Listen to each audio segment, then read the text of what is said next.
Oh. It's a bomb.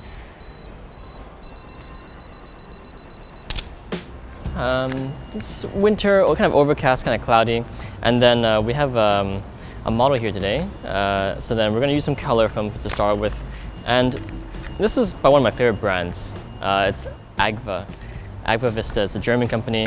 They closed down years ago, and I've been stockpiling their film, but they still make Vista new. So here we go.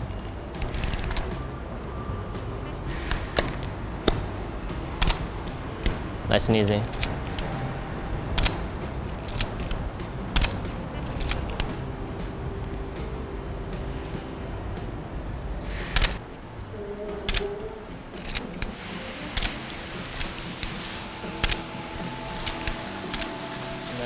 One more. So, I'm not sure if this is like a brand new film, which is very rare. JCH is actually, Warren met him here just like last month. Bellamy Hunt, he lives in Japan. He's a Japan camera hunter. And then, so he's kind of brought back some film, very high contrast, black and white film for us to use. And Warren picked up a roll for me last time. So here we go, let's try it out. Back in the 70s, the camera market was a lot more open than it was now. Nikon was king, but Canon, Pentax, and Minolta were also vying for an equal share of the market. And the Canon AE-1, which was introduced in 1976, changed all of that. This was one of the most popular cameras ever made, and over 1 million units back then were sold.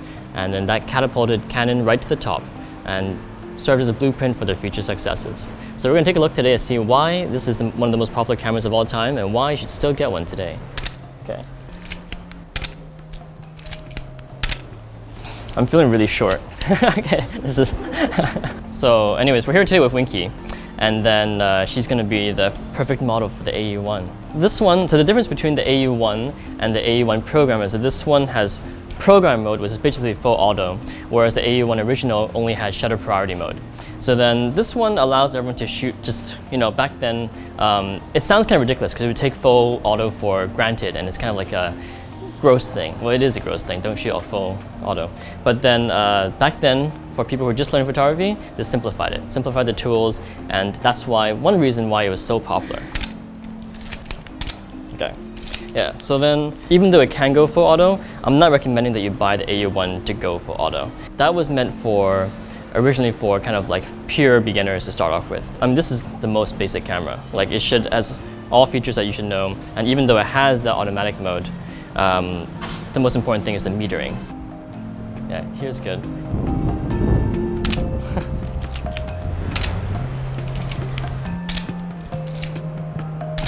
Okay. Yeah, right now I'm just trying to get the light right.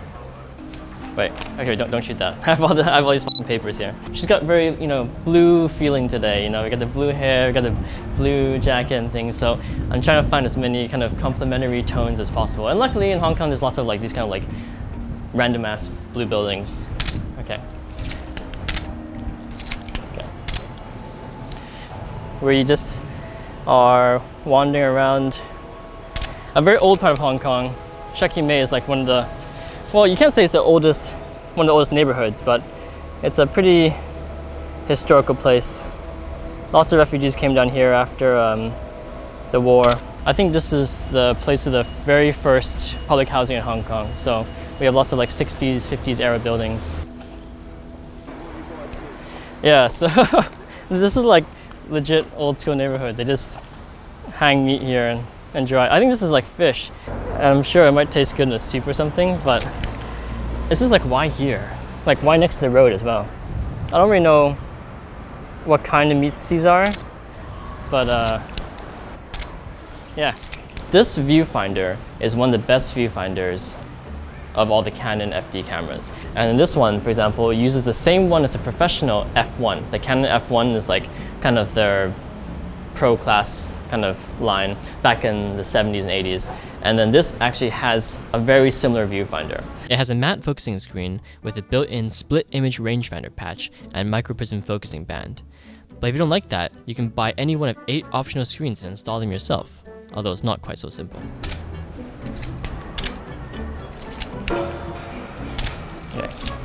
Okay, that's good. right, there we go. So next up, old classic Ilford 100. I think I always use this. Not for any particular reason, but basically because I couldn't find any other 100 speed black and white films, and then I knew that I wanted to shoot like portraits, so then I want to have a shallow depth of field. The funny thing about the AE-1 program is that even though it's wonderfully contoured and has a tastefully classic feel, it doesn't suffer the same design indignities of the 80s like many other cameras of the time. It's actually not made of all metal. Canon need to save costs in order to keep the price down and used a lot of plastic covered by chrome. Still, their technique worked. So today we have a light body that still induces heavy panting. You can feel the love in the engraving, and for example how the previous owner cared for this one. It's in flawless condition. Yeah, like that. Okay, that's good. Sorry. Okay. I'm not sure if this is like an art exhibit or like, is it like just part of nature or something? I guess if this is not an art exhibit, it doesn't mind if we touch it, right? It's kind of sharp. Can you like, kind of like duck down? And then, okay. Okay. When you get some foreground and background? In the bush. In the bush. This is dedicated to Teriyoshi. Okay. Oh, it is artwork. Dude, it is. I thought Gladys said it wasn't artwork. I said it's an artwork. Oh. I'm so sorry. Okay. Okay, that's fine. Yeah. Okay. All right, that's good. Okay. All right. When you think about why it's so popular at the time, this is one of the first cameras at this price with TTL metering. So it's so accurate that you can shoot slides, everything, no problem at all. Okay. Yeah, right now I'm using this as basic 50 1.8. There are tons of great lenses for this thing. I haven't seen the pictures yet, but then so far everything seems all right. We used it previously, right? I think me and Warren tested this 1.8 before, and we're in the middle of nowhere again. Go back to Agfa? Going back to Agfa, yeah. Okay, there we go. Yeah, gotta change it back to 400. Oh, overshot. There we go. Nice and easy, smooth, clean. All right, this is good. 你望住出邊啊? No, a lot of actually cameras back in this era didn't have this little grip here, and this makes a huge difference. So how this thing works is kind of strange. I click halfway, and it says manual mode, and it tells me, I know I'm on 1/1000, and then it will tell me which aperture to use, so say 2.8. So then I don't actually know which one I have selected on the lens. So I could be twisting right now from 1.8 to 16, and then it just doesn't show up on my viewfinder. So that is one disadvantage of the thing. But and that's why if you look at me right now, if I'm shooting, I'm always going back and forth between like seeing what aperture I am and everything, and that can all be fixed. I can always just put it on program mode and do that. Okay.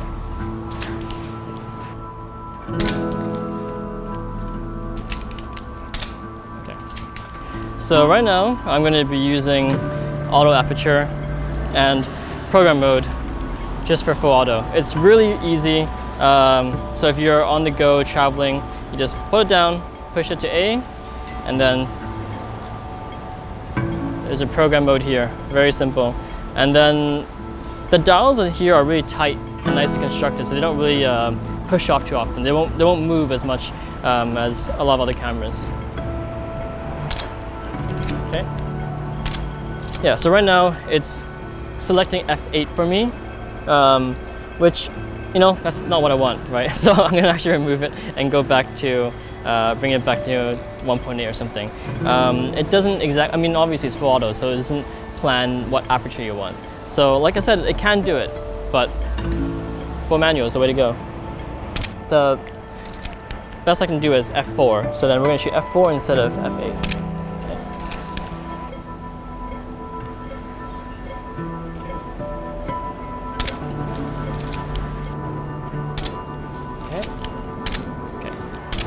Okay. Yeah. Oh yeah, this is amazing. This is cool.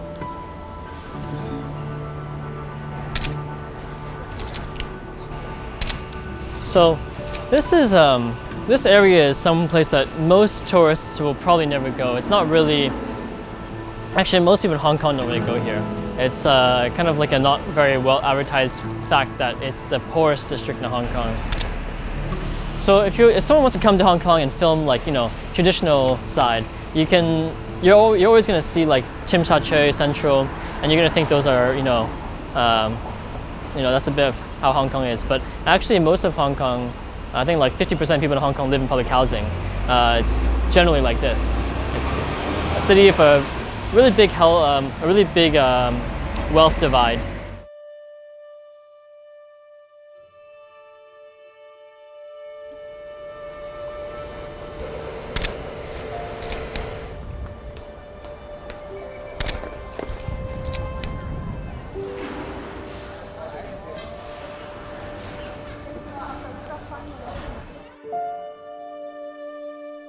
But then after using the AE-1 today for the whole shoot, I have to say that's one of the most enjoyable experiences I've had with these cameras. Not just in AnalogRev, but also in general, because sometimes we forget that like simplicity is the best, you know, like you don't want to have it so complicated. You just want something to help you shoot the damn picture. So then between this and the model or the subject or whatever, it's clear set of controls. I do have some gripes. The fact that I can't see what kind of selection I have does make a big difference to me. And then I think, for example, the f3, you can see the aperture. So I mean, it's a better camera, the f3. But then, you know, you're on that budget. This is not bad, not bad. The fact that it was so popular means that it's incredibly easy to find one today, and even better, to find one in perfect condition. I found hundreds on eBay and got this one for $110, including the 51.8. You'll be able to find it almost anywhere around this price. JCH Street Pan was just as contrasty as promised, and really would do well to highlight gritty details. In this case, however, we prefer Delta for its more natural gradations, though it also is definitely a high contrast film. I did appreciate JCH 400 though, and ended up buying a few rolls for the right mood later on. But it's not an all-rounder kind of film. When we were thinking about the next camera to do for AnalogRev, we wanted something classic. We thought about the Pentax K1000, which is a mainstay of photography classes and teachers in particular. But the Canon AE-1 program was the everyman's camera. And even today, it still can be, and still should be, the everyman's camera.